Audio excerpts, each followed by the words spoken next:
السلام علیکم دوستوں، میں ہوں ملک شفقت اللہ اور آپ دیکھ رہے ہیں یوٹیوب چینل عوام کی بات۔ دوستو، آج ہم بات کریں گے گزشتہ سے پوستہ، یعنی ہم اپنے آخری پروگرام میں ایک ٹاپک پر بات کی تھی، فلسطین میں حماس اور اسرائیل کی جاری جنگ کیا تھم جائے گی یا یہ تیسری جنگ عظیم کا الارم ہے۔ آج انہی حقائق اور اسی ٹاپک کو آگے بڑھاتے ہوئے ہم بات کریں گے، کیونکہ کافی سارے دوستوں کا سوال اور فون آئے ہمیں کہ یہ تیسری جنگ عظیم جو ہے وہ اس کی اوپر آپ نے بات کی ہے، یہ کیسے ہو سکتی ہے، اور یہ ہوائی باتیں ہیں اور اس طرح کی ہمیں بہت ساری سوال پوچھے گئے ہم سے۔ تو آج یہ سب سوالوں کا ہم جواب جو ہیں وہ اس مضمون میں لے کر آئے ہیں۔ دوستوں، جو سب سے اہم چیز ہوتی ہے کسی بھی ملک میں، وہ اس کی تجارت اور معیشت ہوتی ہے۔ اس وقت پوری دنیا اقتصادی اور معاشی طور پر عدم استحکام کا شکار ہے۔ جو تیسری دنیا کے ممالک ہیں، جنہیں ڈیپ سٹیٹ بھی کہا جاتا ہے، وہ مہنگائی کی چکی میں پس رہے ہیں۔ وہاں پر قوت خرید ناپید ہو چکی ہے، عوام جو ہے وہ غربت کی لکیر سے بھی نیچے چلی گئی ہے، اور جو عالمی استعماری طاقتیں ہیں انہیں بھی تجارت میں جو نقصان ہو رہا ہے وہ اس پر پریشان ہے۔ جنگوں میں جھونکے گئے ممالک اپنی تباہی پر پریشان ہیں۔ تیسری دنیا کے ممالک آئے روز مہنگائی کی شرح کی وجہ سے جو خانہ جنگی کے بادل منڈلا رہے ہیں ان کے اوپر، وہ اس وجہ سے پریشان ہے۔ قصہ مختصر یہ ہے کہ عالمی دنیا اس وقت جیو پولیٹیکلی عدم استحکام کا شکار ہے۔ جیو پولیٹکس کی اصطلاح کسی بھی ملک یا خطے کی معاشی، اقتصادی، معاشرتی، سیاسی اور جغرافیائی صورتحال کو یکجا طور پر مخاطب کرنے کے لیے استعمال کی جاتی ہے۔ اگر ہم قدیم جنگوں کا مطالعہ کریں تو اس وقت بھی جنگی تراکیب میں سے ایک ترکیب یہ ہوا کرتی تھی کہ حریف ملک کو پہلے معاشی اور اقتصادی طور پر کمزور کیا جاتا تھا اور اس کے بعد اس کے اوپر حملہ کر کے اس کو فتح کر لیا جاتا تھا۔ خاص طور پہ جو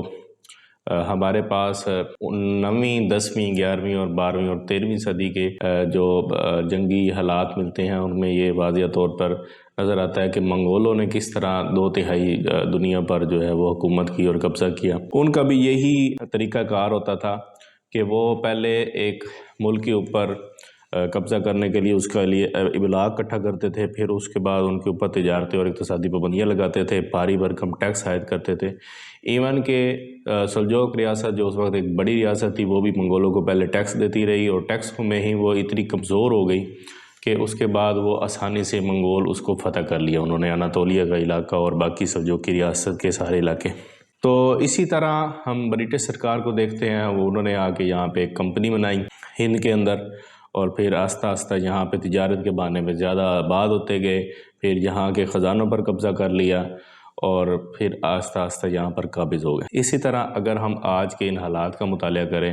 تو جتنی بھی استعماری قوتیں ہیں انہوں نے دنیا کی دولت کو اپنے ہاتھ میں لے رکھا ہے، اور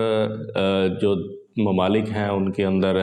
جو اپنے جہاں پہ انہوں نے کوئی ٹارگٹ کا حصول کرنا ہوتا ہے، ان ممالک کو پہلے وہ اقتصادی طور پر کمزور کرتے ہیں اور وہاں پہ پھر خانہ جنگی کسی صورتحال پیدا کرتے ہیں اور پھر ان کے اوپر اپنا ورلڈ آرڈر چلاتے ہیں۔ تو یہ 5ویں جنگی نسل کی جنگ کی جو بات کر رہے ہیں آج کل ہمارے پوری دنیا میں بات ہو رہی ہے کہ یہ 5ویں نسل کی جنگ ہے جس سے سارے ملک اس پر نبرت آزما ہے، وہ یہی ایک طریقہ کار ہے جنگ کا جس کا میں نے ابھی آپ کے ساتھ ذکر کیا ہے۔ تو دوستوں، ہم آگے بڑھتے ہوئے یہ بات کریں گے کہ عصر حاضر میں جو بھی عدم استحکام یا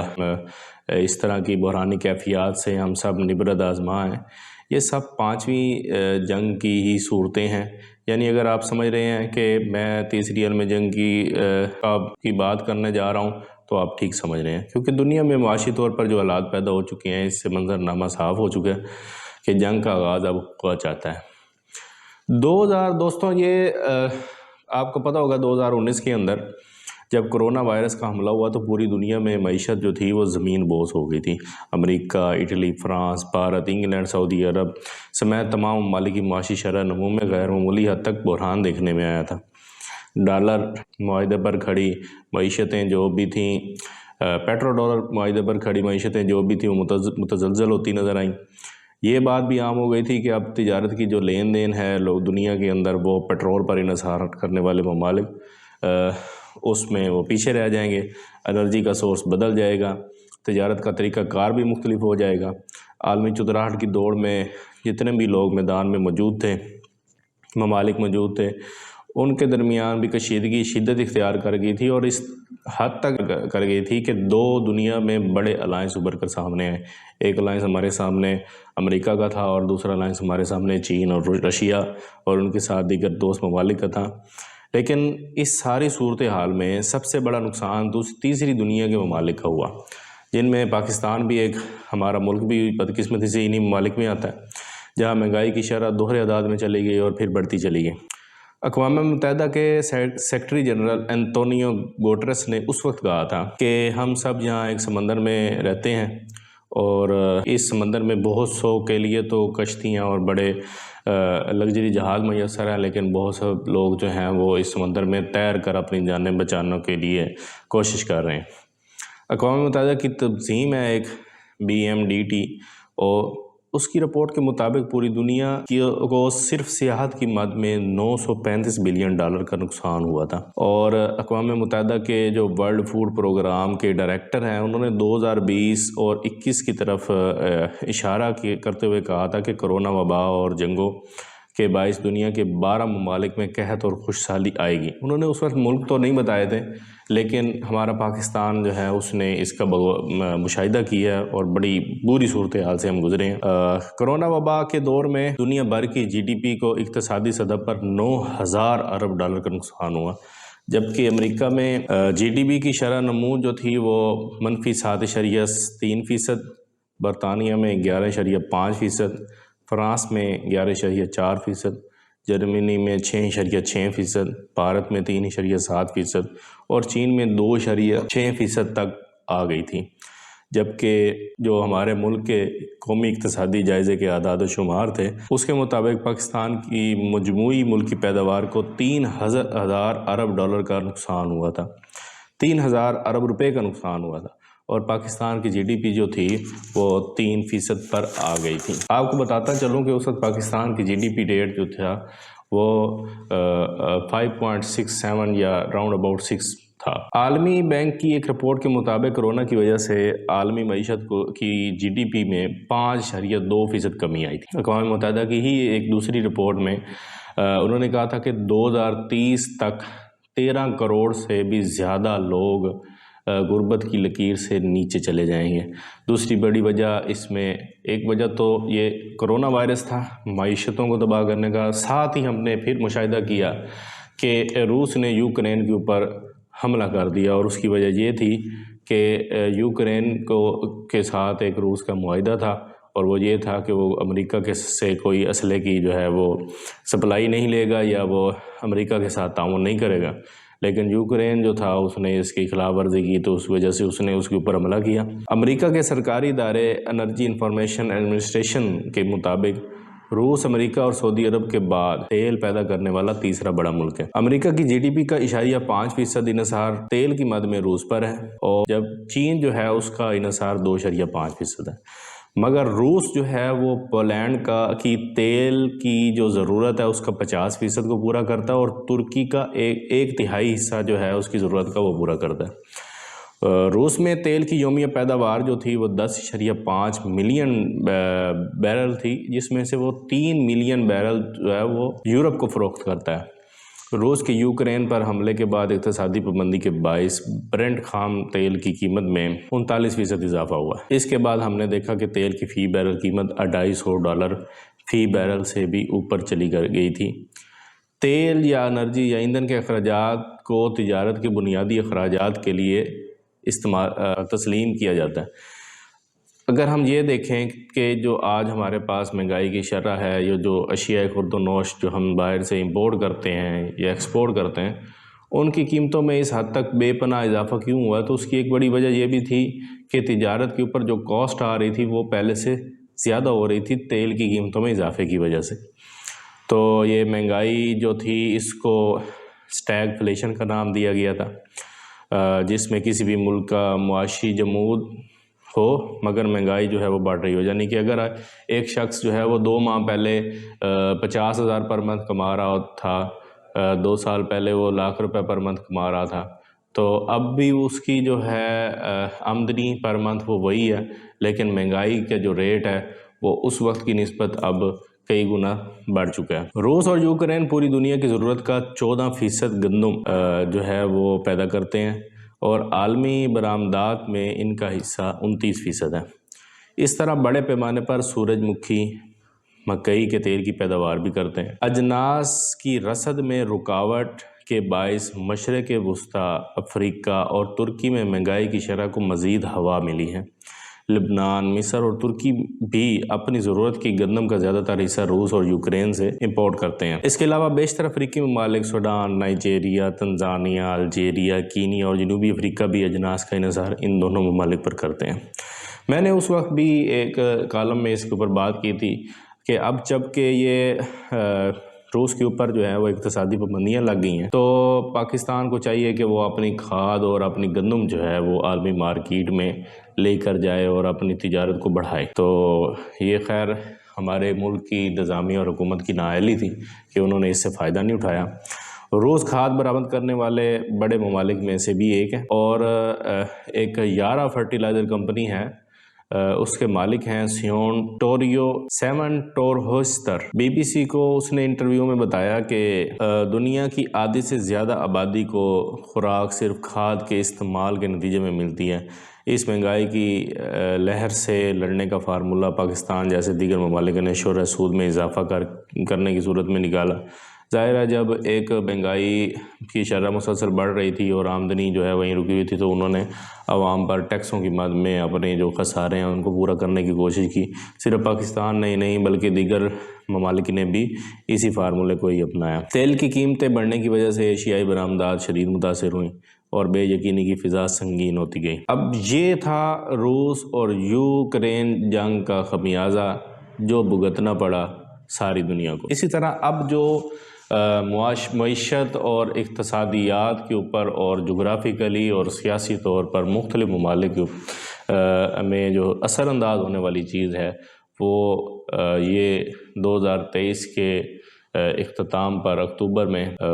حماس اور اسرائیل کے درمیان شروع ہونے والی جنگ ہے۔ بیسیکلی دوستوں یہ جو جنگ ہے یہ شروع ہوئی، لوگ جو ہمارے پاس مختلف تجزیہ کار ہیں ہمارے ملک میں یا انٹرنیشنل سطح پر جو ماہرین ہیں جیو پولیٹیکل سائنس کے، وہ کہتے ہیں کہ چونکہ سعودی عرب اب اسرائیل کو تسلیم کرنے جا رہا تھا اور اس کے ساتھ بھاری بھرکم تجارتی معاہدے کرنے جا رہا تھا، تو اس کی وجہ سے یہ ہونا تھا کہ دیگر جو اسلامی ممالک ہیں وہ بھی اسرائیل کی طرف ٹلٹ مار جاتے ہیں، تو اس سے نقصان ایران کو ہونا تھا۔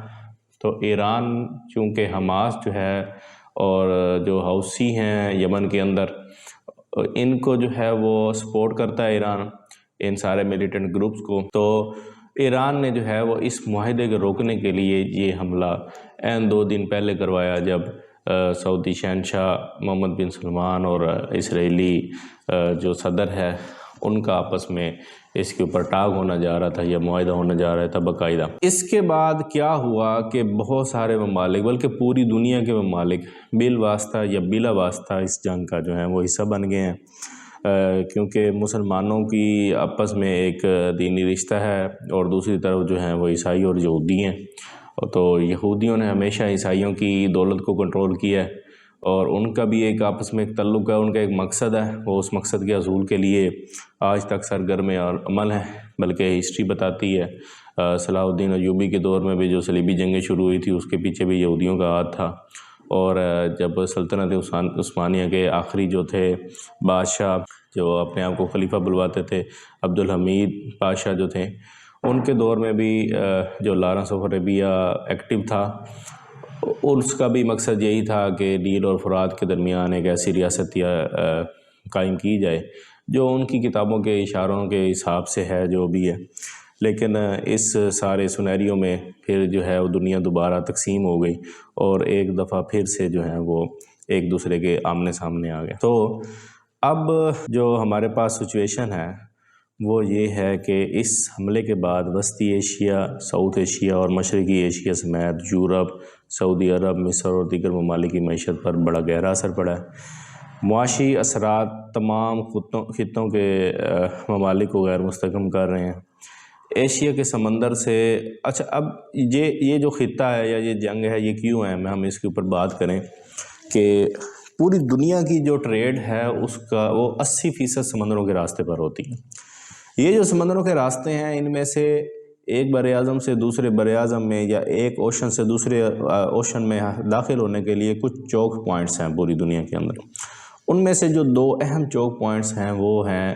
ایک ہارن آف افریقہ کے اور یمن کے شہر عدن، اس کے درمیان 28 کلومیٹر چوڑا ایک راستہ بنتا ہے جسے باب المندیب اسٹریٹ کہتے ہیں۔ اور یہاں سے جب ایشیا کا جو سمندر ہے یہاں سے تجارتی جہاز جو ہے وہ اس سے جاتا ہے ریڈ سی کے اندر جسے سرخ سمندر کہتے ہیں۔ اب ریڈ سی کے دونوں اطراف میں جو ہے وہ ایک طرف سعودی عرب ہے، ایک طرف مصر ہے، پھر یمن ہے، یہ سارے علاقے ہیں۔ تو اب ہو کیا رہا ہے کہ یمنی حوثی جو ہیں انہوں نے اعلان کیا تھا کہ جب تک اسرائیل حماس اور فلسطین کے اوپر حملے بند نہیں کرتا تب تک وہ ان کی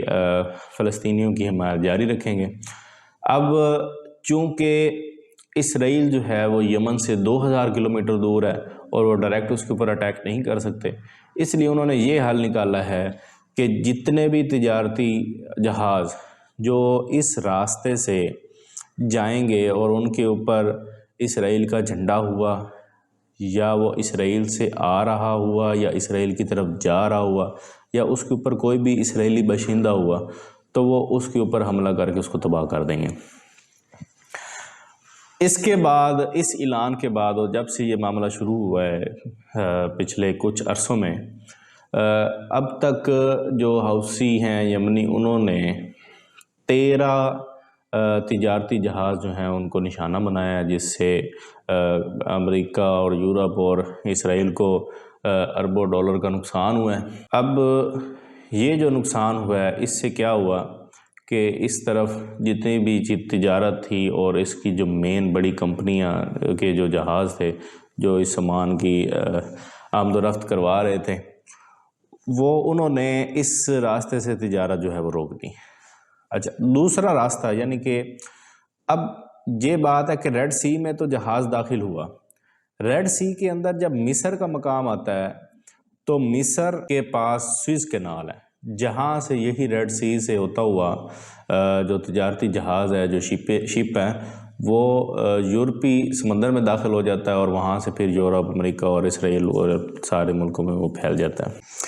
اب یہ باب المندیب اسٹریٹ کے بند ہونے کی وجہ سے کیا ہوا کہ جتنے بھی ممالک کی ٹریڈ تھی وہ ڈسٹرب ہو گئی۔ حوثیوں کے ان حملے کے جواب میں امریکہ نے یمن پر دباؤ بھی ڈالا اور اپنے اس کی جو نیوی ہے امریکہ نیوی اس نے یمن کے 3 شہروں سینا، عدن اور الہدایہ کے اوپر بڑی زبردست بمبارڈمنٹ کی کہ وہ کسی طریقے رک جائیں اور اس معاملے کو حوثیوں کو وہ سنبھالیں، مگر ایسا نہیں ہوا۔ پھر جب یہ بمبارڈمنٹ ہوئی تو اس کے بعد دوبارہ حوثی باغیوں نے جو ہے وہ ایک اور بحری جہاز کو جو ہے وہ نشانہ بنایا جس میں اسرائیل یا امریکہ کی جو ہے وہ شپمنٹ تھی۔ ایک یمنی صحافی جو ہیں وہ اس بارے میں لکھتے ہیں کہ حسن ناصر ان کا نام ہے، وہ لکھتے ہیں کہ یمن کو غیر مستحکم رکھنے میں سب سے بڑا ہاتھ سعودی عرب کا ہے، کیونکہ یمن کے الجوف صوبہ میں تیل کے بہت بڑے ذخائر موجود ہیں جن پر کھدائی نہ کرنے کا ایک رازدارانہ معاہدہ سعودی عرب نے کیا ہوا۔ اسی طرح اسکائی نیوز کی ایک 8 جنوری 2013 کو رپورٹ شائع ہوئی تھی، اس کے مطابق یمن کے جو الجوف کے اندر تیل کے ذخائر ہیں یہ دنیا کے ذخائر کا 34% ہے، یعنی کہ یہ روس اور جو الجزائر ہیں یہ ان سب سے بڑا سعودی عرب ان سب سے بڑا جو ہے وہ یہاں پہ تیل کے ذخائر موجود ہیں۔ تو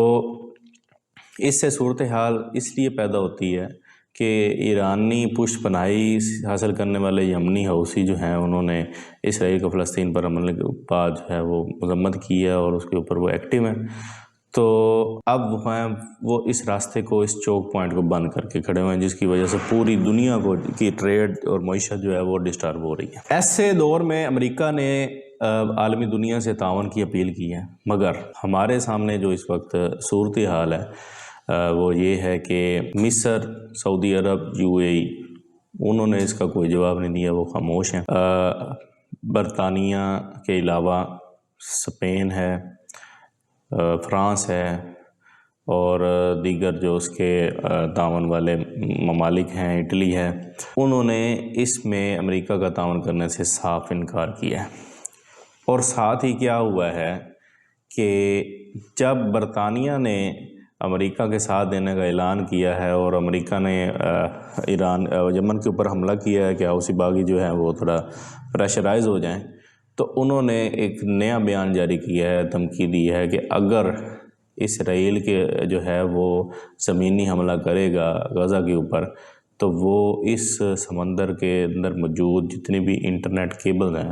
ان کو وہ کاٹ دیں گے، جس سے آج کی صدی میں یہ اندازہ لگانا مشکل نہیں ہے کہ پوری دنیا کے اندر کس طرح کی کھلبلی مچے گی اور کیا ہو سکتا ہے۔ اس لیے ہم کہتے ہیں کہ یہ جو ہے وہ تیسری جنگ عظیم کا الارم ہے۔ کچھ اعداد و شمار میں آپ کے ساتھ شیئر کرتا چلوں کہ پوری دنیا کی جو 10% تیل اور 6% گیس سپلائی جو ہے وہ اسی باب المندیب اسٹریٹ کے راستے سے ہوتی ہیں۔ وسطی ایشیائی ممالک کو 2022 کے شماریات کے مطابق جو ہیں وہ یورپ کی کل 20% تیل اور 24% گیس سپلائی کا انحصار جو ہے وہ اسی راستے باب المندیب اسٹریٹ اور سوئز کینال کا جو ریڈ سی کا راستہ ہے اسی کے اوپر منحصر ہے۔ چین کی جو مینوفیکچرنگ ہے تجارت، اس کا جو 30% ہے اس کا انحصار بھی اسی باب المندیب اسٹریٹ پر ہی ہے۔ اس کے علاوہ تجارت رکنے کی وجہ سے مصر جو ہے وہ سوئز کینال سے سالانہ $10 بلین کماتا ہے، اور جب یہ تجارت رک جائے گی تو مصر کی معیشت کو بھی ایک بڑا جھٹکا لگے گا۔ اب اس کے علاوہ جو ہمارے پاس اعداد و شمار ہیں وہ یہ ہیں، کچھ رپورٹس ہیں ہمارے پاس، وہ یہ ہیں کہ دنیا کی جو 5 بڑی تجارتی شپنگ کمپنیاں ہیں انہوں نے اپنا جو آپریشن ہے اس راستے سے وہ بند کر دی ہیں۔ ان میں ڈنمارک کی ایک مرسک لائن ہے، فرانس کی شپنگ جو ہے وہ CMA CGM انہوں نے بند کر دیا ہے، جرمنی کی ہیپیک لوئڈ انہوں نے بند کر دیا ہے، اور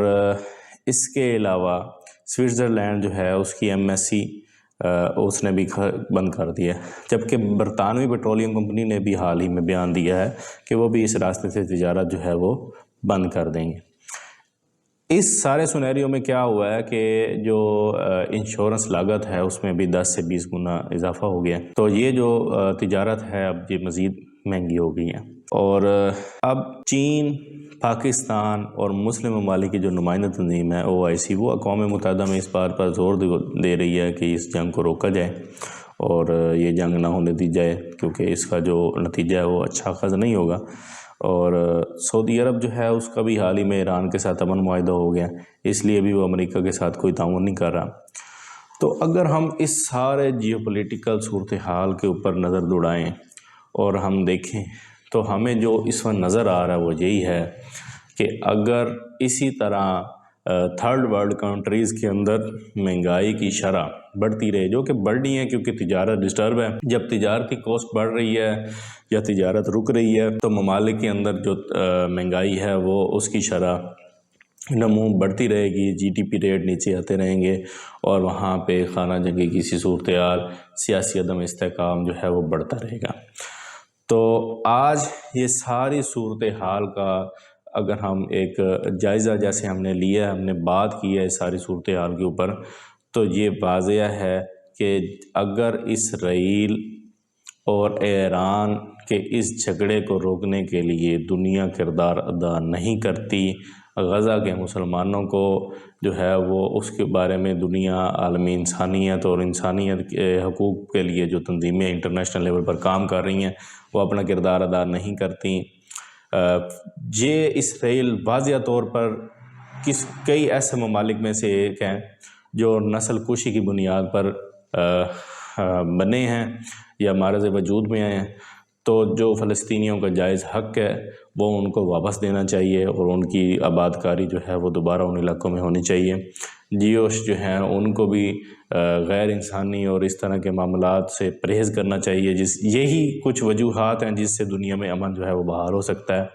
تو اقتصادی بحران جو پیدا ہو رہے ہیں اور یہ جو صورتحال ہمارے سامنے ہے جیو پولیٹیکلی، یہ ظاہر ہے کہ دنیا کو تیسری عالمی جنگ کی طرف دھکیل رہی ہے۔ آپ کا میزبان تجزیہ کار ملک شفقت اللہ آپ سے اجازت چاہتا ہے۔ السلام علیکم۔